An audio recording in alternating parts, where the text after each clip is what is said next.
Oke, sekarang kita masuk ke dokumen flow, di mana dokumen flow ini diambil dari eh, perusahaan SSP Incorporate John Book. Dokumen ini terdiri dari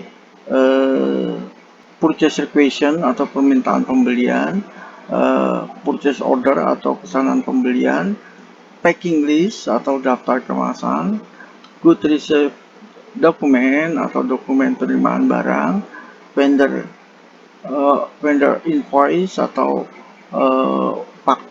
faktur ya, faktur vendor dan pembayaran ya. Jadi ini adalah kunci pertanyaan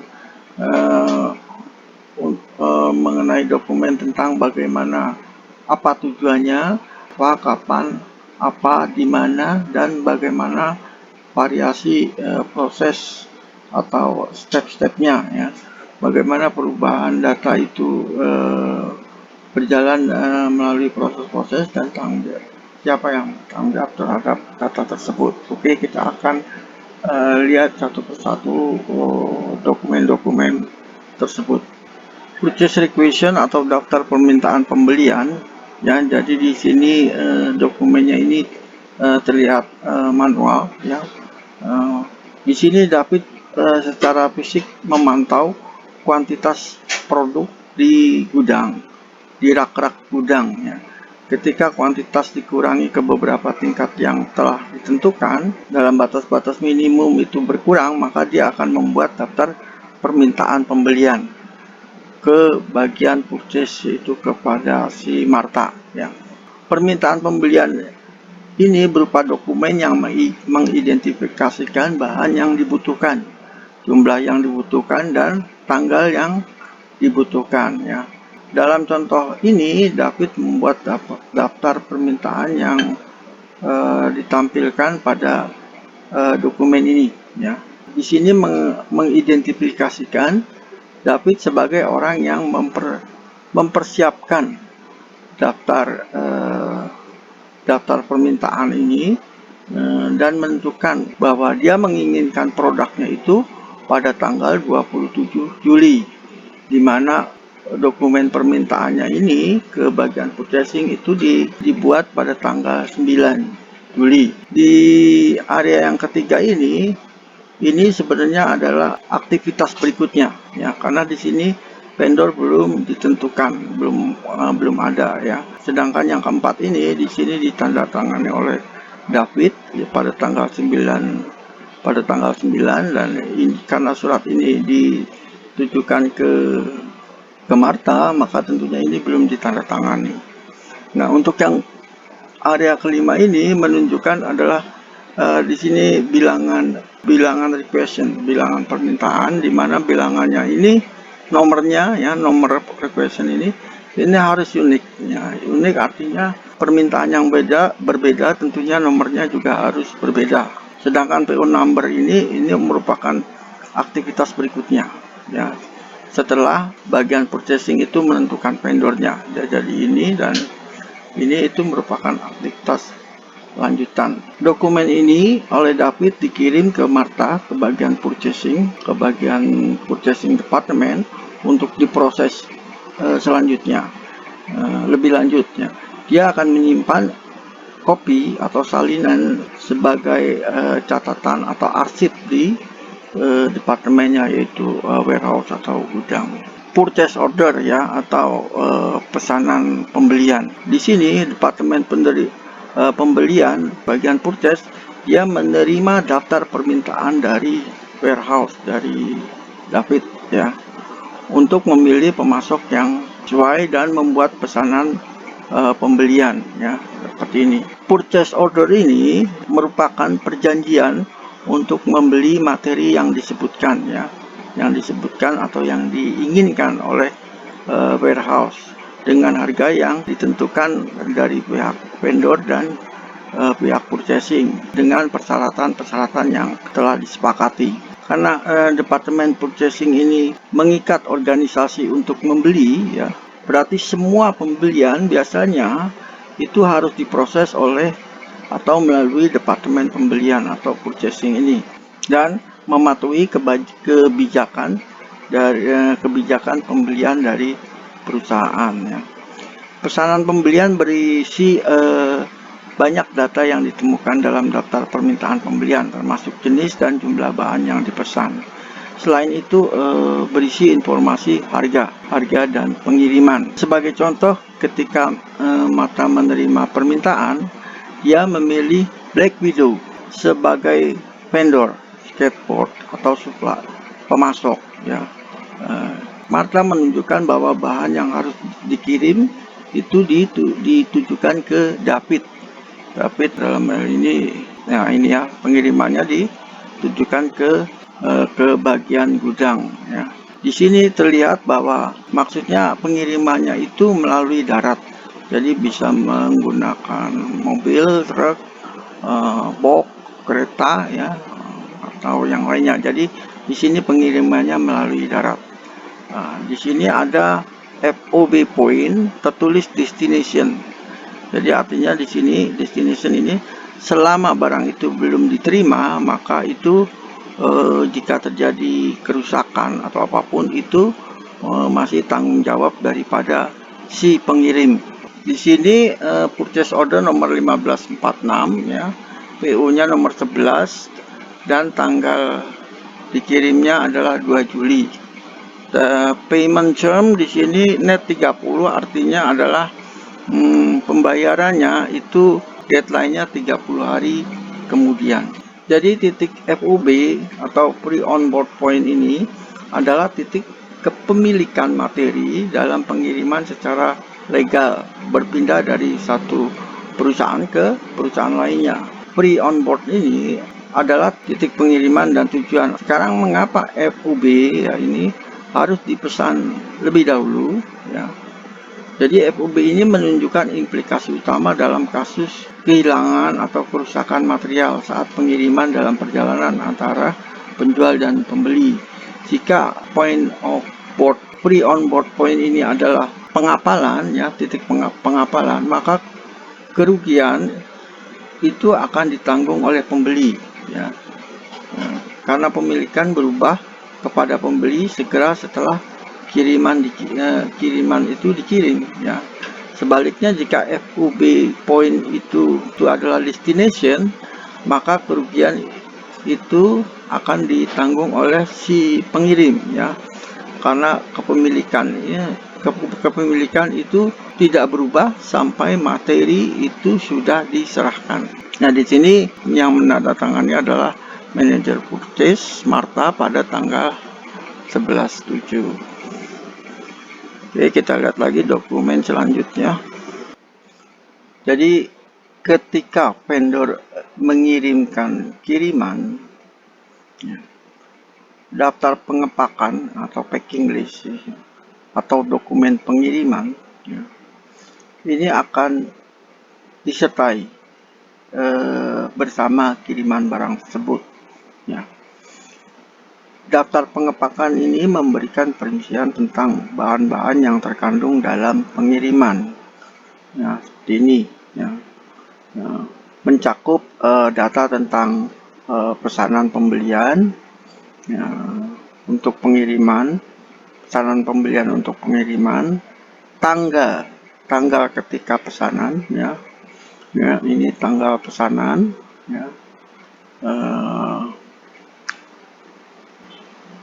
tanggal ketika pesanan itu diisi ya, dipaketkannya yang sampai nama yang mempaketkan dan yang mengecek barang yang akan dikirimnya itu juga tercantum.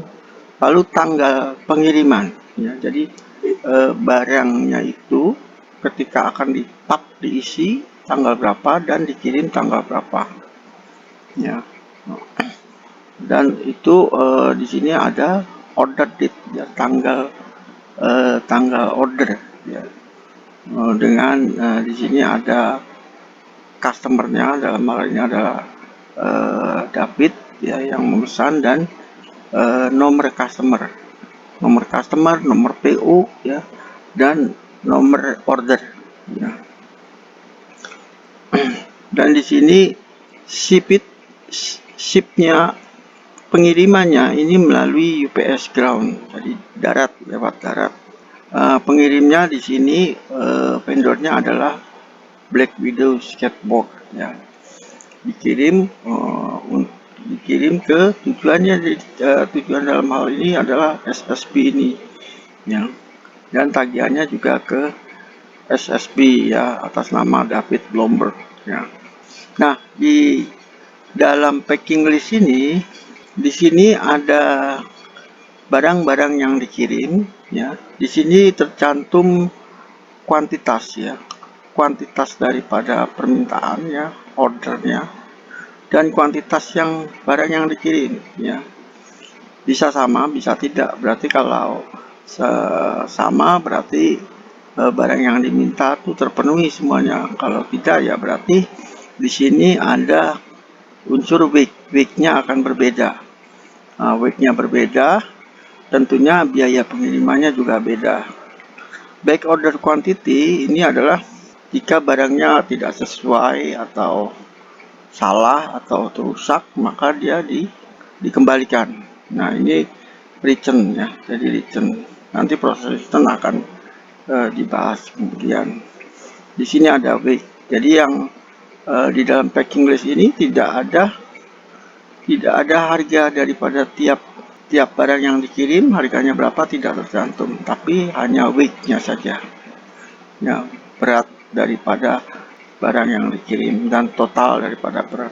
Selanjutnya, dokumen tanda penerimaan barang ya.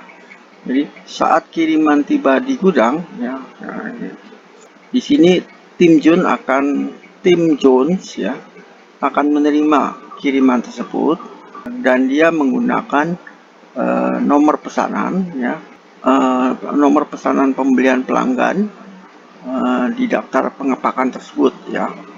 Ini ya, ini nomor vendor, ini nomor PO ya. Ini tanggal pengiriman. Di sini nama vendornya adalah Black Widow ya. Dokumen penerimaan barang ini dipergunakan untuk memverifikasi bahwa barang yang dipesan itu telah diterima dan sesuai. Dokumen penerimaan barang ini berisi nomor resi barang ya. Nomor resi barang ini ya, ini nomor resi barang yang merupakan identitas unik daripada dokumen ini. Ini juga termasuk tanggal penerimaan ya, tanggal penerimaan dan nama pemasoknya. Nama pemasoknya yaitu nama supplier atau nama vendornya yaitu Black Widow. Di sini untuk area yang keempat, mengidentifikasikan orang yang menerima atau memverifikasi barang. Dalam hal ini adalah yang menerima adalah tim Junnya. Jika memang sudah dicek sesuai, maka dia akan memberikan tanda tangan, bahwa tanda tangan ini menunjukkan bahwa memang barangnya itu sudah sesuai dengan yang diterima. Barang yang diterima sudah sesuai dengan apa yang ada di sini, yang ada di dokumen gitu. Jika terjadi kerusakan atau kesalahan atau pengiriman yang tidak lengkap, maka tim Jun dia harus mulai proses pengembalian dengan vendor ya. Proses pengembalian ini melibatkan pengiriman secara fisik produk yang rusak, yang tidak benar, yang tidak sesuai, tidak lengkap gitu ya, kembali ke vendor dan memverifikasikan bahwa vendor mengirimkan pengiriman pengganti ya, barang penggantinya akan dikirimkan. Nah, proses pengembalian ini sangat tidak menyenangkan bagi kedua belah pihak, baik pembeli maupun vendor itu ya. Ini menghasilkan penundaan yang tidak diinginkan, jadi mundur gitu ya.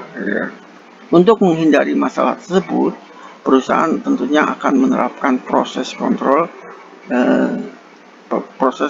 kualitas yang rinci untuk memverifikasi bahwa apa yang dikirim itu persis seperti yang dipesan. Apa yang diterima adalah apa yang dipesan, dan segala sesuatu dalam pengiriman berada dalam kondisi yang tepat untuk digunakan dalam proses selanjutnya. Ya, tentunya kendali mutu umumnya akan lebih efektif ya. Faktur vendor ya, ini adalah dokumen daripada faktur vendor ya. Jadi setelah pengiriman dikirim, ya, vendor akan mengirimkan faktur, ya, atau tagihan, ya, untuk bahan yang dikirim. Faktur dikirim ke akuntansi untuk pembayaran, ya.